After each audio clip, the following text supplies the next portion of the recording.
Salutations, every pup, and welcome to chapter 21 of the one they call Broccoli by Texiliaz. As always, the link to the fic will be in the description below.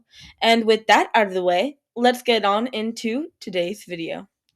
Chapter 21 Broccoli's First Mission. Summary: Broccoli and his dads make a trip to the hospital, and the little kitten experiences his first unofficial mission. Author's notes. Hello, everyone. First of all, I'm really sorry for the wait. Things have been messy IRL. Long story short, my internship got scrapped, and I am currently trying to find another company to do it at. Been feeling really stressed, mad, and sad, and just overall unmotivated to write, especially since we are entering the internship arc. But it's getting a bit better. And even though this short, I still and even though this is short, I still hope you enjoy this silly little broccoli focused chapter. Trigger warnings. No trigger warnings this time, just fluff. Broccoli's point of view. Broccoli had been peacefully sleeping next to his sister on the couch, both cats curled up around each other.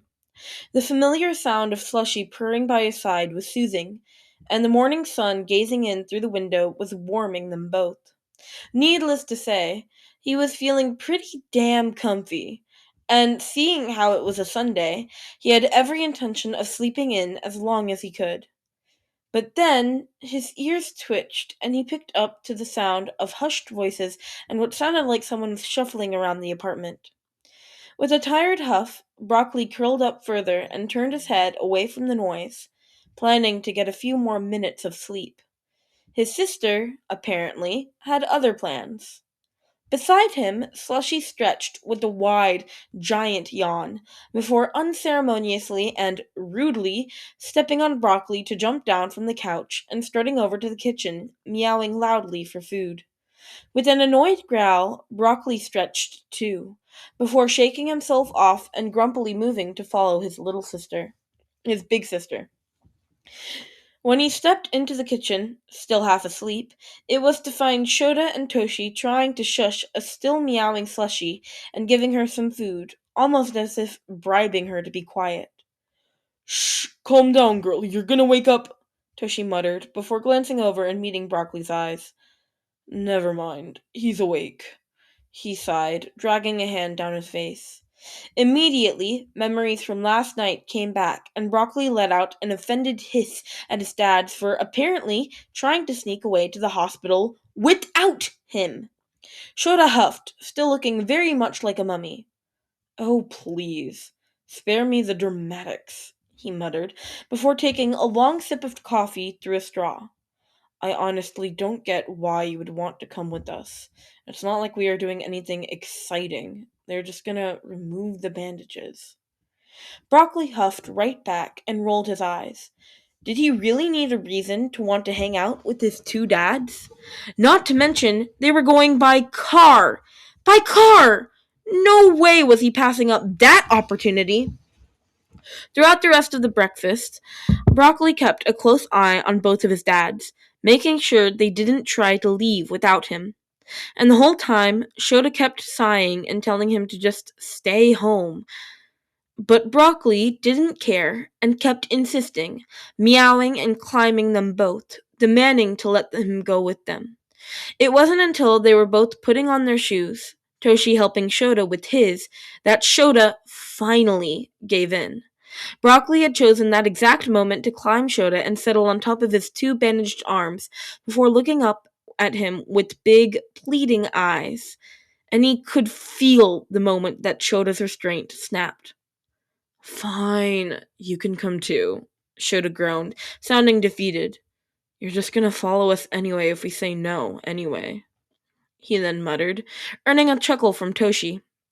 Broccoli purred happily at that, and laid down to settle more comfortably on Shota's arms. "You're seriously gonna lay there?" the man huffed, to which Broccoli simply nodded with a meow. Beside them, holding up the door, Toshi chuckled again. "Well then, shall we go?" "Yes, let's just get this over with," Shota grumbled, walking out of their apartment, dressed as a mummy and carrying a green cat. The whole ride, Broccoli spent seated in Shota's lap, with his front paws against the door and staring out the window. It was hard to explain, but riding a car as a cat was just so different and cool. His ears twitched as he picked up every little detail sound to them around them, his eyes scanning his surroundings intently. You know, one could think you only wanted to ride the car, not that you were worried about me, Shoulda chuckled, sounding amused. Broccoli just rolled his eyes at him, earning him a chuckle from them both. He purred at the sound, happy with how relaxed his dads were despite his display of awareness. It almost made him feel normal. Once they reached the hospital, they met the nurse, Hattori, who was once again working behind the front desk. They'd seen each other quite a few times since Broccoli's little hospital adventure, and he found he really liked her, which he honestly didn't think was possible since Broccoli rarely tolerated humans, aside from his two dads, of course, and the seven ghosts haunting him, he supposed. "Oh, good morning," Hattori said kindly, smiling when she saw them. Broccoli meowed in response, and jumped down from Shota's arms to instead settle on the tall desk in front of Hattori. "And good morning to you, too, Tiny," she giggled, running a hand through his fur before turning to face Shota. "You're right on time. The doctor should be ready. It's in the same room as last time." "Right. Thank you, Hattori-san," Shota answered, with a nod. Hattori hummed, looking like she was considering something while she continued to pet Broccoli. "You know, I could watch this little guy while you're in there, if you want. And if Broccoli doesn't mind, of course." Shota and Toshi looked at each other. Toshi seemed unbothered by the idea, but it was hard to tell what his mummified dad was thinking. Eventually, they both shrugged and turned their attention to Broccoli. "Well, what do you say, little one? Want to stay here until we get back?" Toshi asked gently, leaning down to run a hand through his fur. Broccoli tilted his head and thought for a moment, before he nodded. He quite liked his viewpoint of the lobby from up here, after all, and he knew his dad would be back soon, too. "All right, then," Toshi chuckled, leaning back. "But are you sure it's okay? We don't want to cause you any trouble," he asked Hattori. "Absolutely! I'd love the company," she answered cheerfully. "And besides, people know I have a license to support animals, so no one will question it," she said, scratching Broccoli behind the ear and making him purr. "Now go! The doctor's waiting." And with that, they both headed away, but not before Shota sternly warned Broccoli to behave, causing the cat to roll his eyes again. As soon as they were gone, Hattori turned to Broccoli with a big grin on her face. "Oh, I'm so happy you arrived when you did. They should be here any moment now," she gushed, looking excited and relieved. Broccoli tilted his head and squinted his eyes at her in suspicion, wondering just what he had walked in on.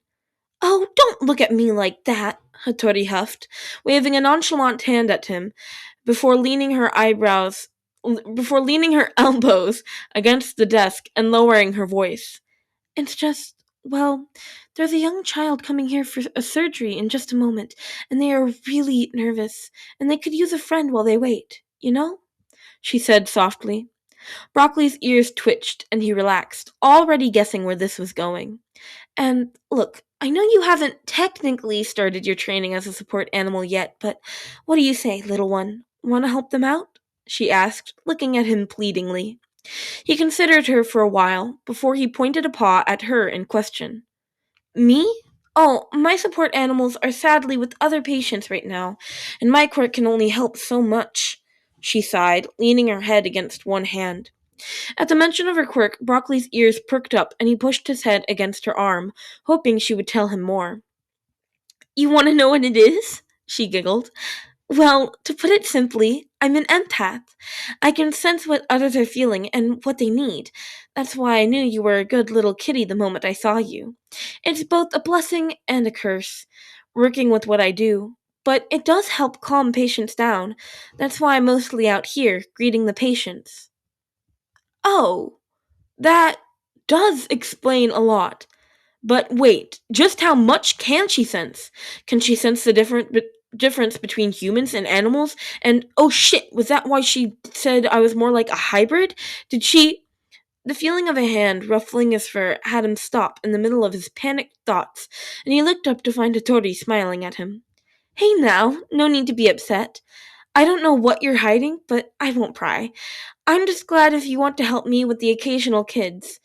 But whether you want to do that or not is entirely up to you, alright? No one can force you to do anything. That had him calm down, and he nodded his head.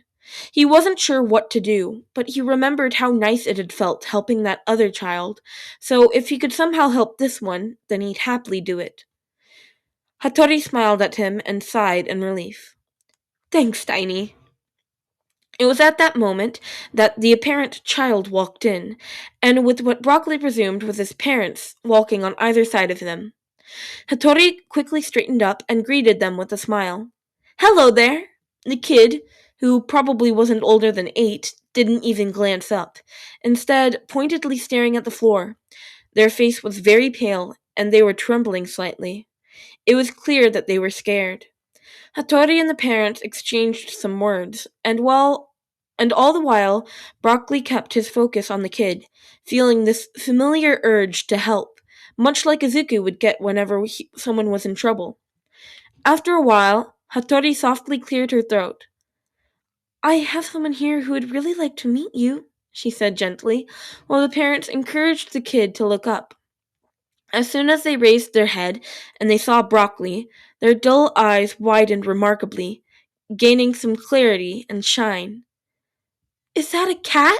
They asked, a small smile appearing on their face when Broccoli meowed and moved closer to the edge of the desk. Indeed it is, Hattori answered happily. His name is Broccoli, and he's here to keep you company until the doctor calls for you. Is that something you want, of course? Yes, please, the kids said enthusiastically, already reaching out their hands. After checking with Broccoli one more time that it was okay, Hattori handed him to the kid, who, just like the last one, was surprisingly gentle. Instinctually, Broccoli started purring, earning him a small giggle from the kid. The kid and parents moved to sit down in the waiting area, just a couple of meters away from the front desk, and Broccoli wasted no time laying down in their lap.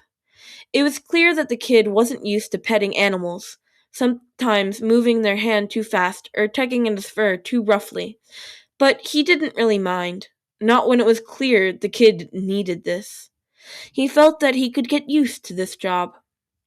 Broccoli barely noticed that time passed until the kid got called in and Hattori came to pick him up. Before she did, Broccoli bumped his head against the kid's hand one more time for good luck, gaining a shaky smile in return. He watched them go, hoping that everything would go well. Well, I'll be damned. The voice of Shota had Broccoli's fur standing on end, and he quickly ripped his head around, only to find his two dads watching him from the other side of the lobby. Broccoli's fur bristled in embarrassment, his tail thrashing violently beneath him. How long have they been there? As if Shota could read his thoughts, the man grinned and walked closer. We've been here for a few minutes. Didn't want to interrupt your work. Hattori and Toshi giggled, and Broccoli huffed, his ears falling back flatly against his head and his tail swishing even more violently. I gotta say, though, Shota muttered, I wasn't too sure about this whole therapy animal thing, but after seeing that, I can definitely see you do it. Broccoli's eyes widened, and he gasped in shock and betrayal.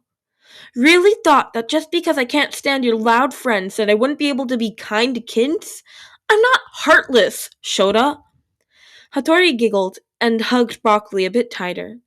I know, right? He's a natural, she gushed, ruffling his fur before handing him back to his dad. The lessons start in less than a month, right before summer. I really hope to see you there. Shota nodded and adjusted his grip on Broccoli, setting him to rest inside the all-familiar capture weapon. Sure, we'll be there, he promised, Toshi nodding eagerly beside him.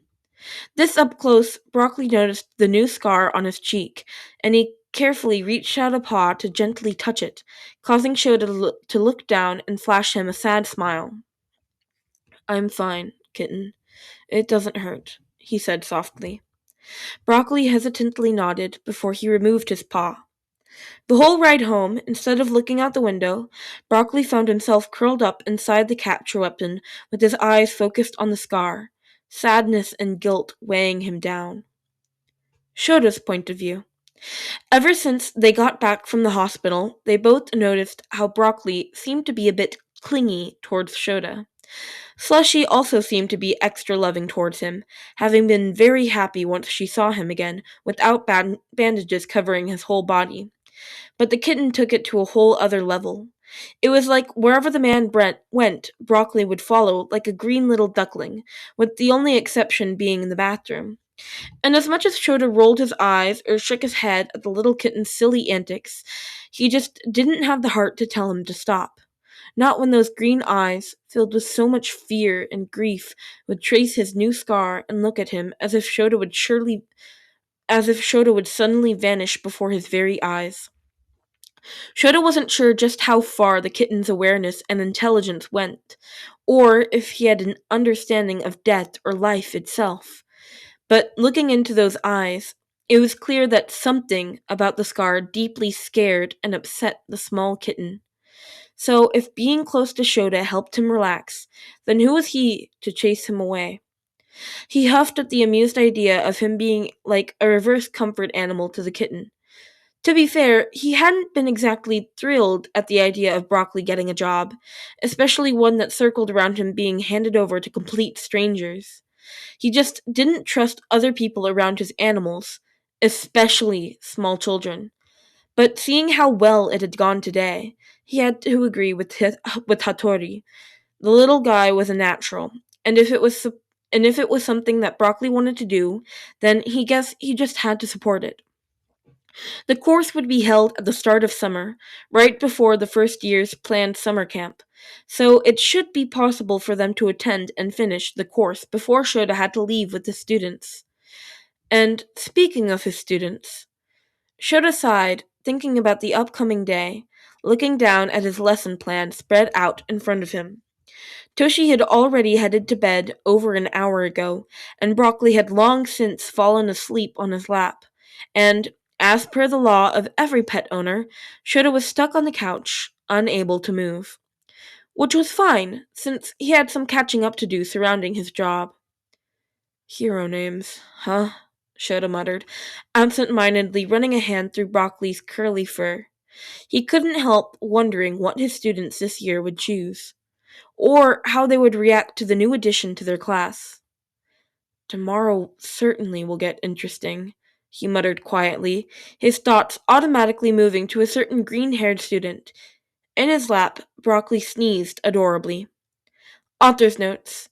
Hope you enjoyed this silly chapter. Sorry again that it was a bit short. The next chapter will be up later this week. Thank you everyone for reading and for all your support. Take care and hope you all have a wonderful day or night wherever you are in the world. And that's it for chapter 21. I know it's a bit on the shorter side. I considered making this a two-part, except for that the next chapter is a pretty long one, and it's midnight, so I'm gonna go to bed. I hope you guys enjoyed this one. Please leave the original author Texiliaz some love. Leave me a comment. I love reading comments. They make me so happy. And I really hope that you enjoyed today's video. I'll see you all tomorrow. Bye-bye, pups!